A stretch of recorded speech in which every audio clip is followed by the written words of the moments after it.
Dans mon expérience de méditation, j'ai remarqué que la lumière divine descend à travers mon corps pour nettoyer les énergies plus sombres et plus telluriques qui se trouvent en bas. Cette lumière cherche à conquérir des espaces qui sont généralement occupés par les plans les plus bas de notre corps. Une fois que cet espace est nettoyé, on peut ressentir des charges plus fortes qui descendent jusqu'en bas.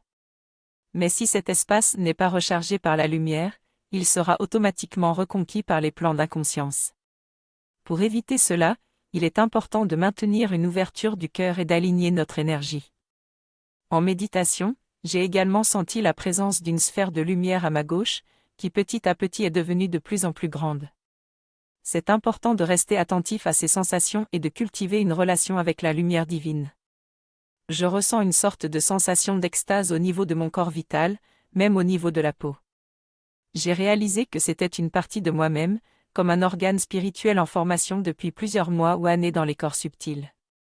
Cette partie se trouve sur la gauche et est asymétrique. Quand je médite, il y a des descentes de lumière qui se traduisent par une sorte de montée de lumière autour de moi. Si je me détends profondément, j'ai l'impression que mes yeux cherchent à se loger pratiquement au niveau de l'espace dans lequel se trouve le centre du haut. Je me concentre donc sur le centre de ma tête où je ressens une charge d'énergie particulière, ce qui peut me causer des extases. Pour méditer efficacement, il est important de se concentrer autant en haut qu'en bas de son corps.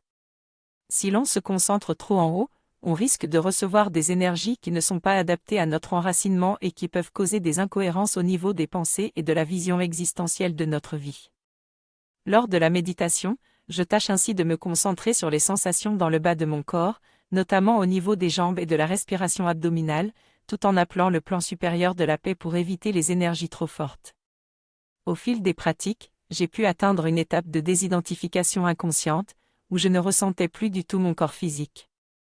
Cela a permis de clarifier les canaux énergétiques et de faciliter les montées d'extase et de Kundalini. Parfois, je suis tellement absorbé dans la méditation que je ne me rends même pas compte que cela m'arrive.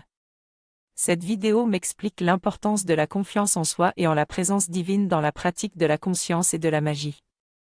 Lorsque je fais appel à cette énergie, je dois être prêt à l'assimiler proportionnellement à ma capacité à le faire. Si j'ai peur, je risque de bloquer cette énergie et de ne pas pouvoir l'utiliser pour épurer, nettoyer et faire circuler l'énergie.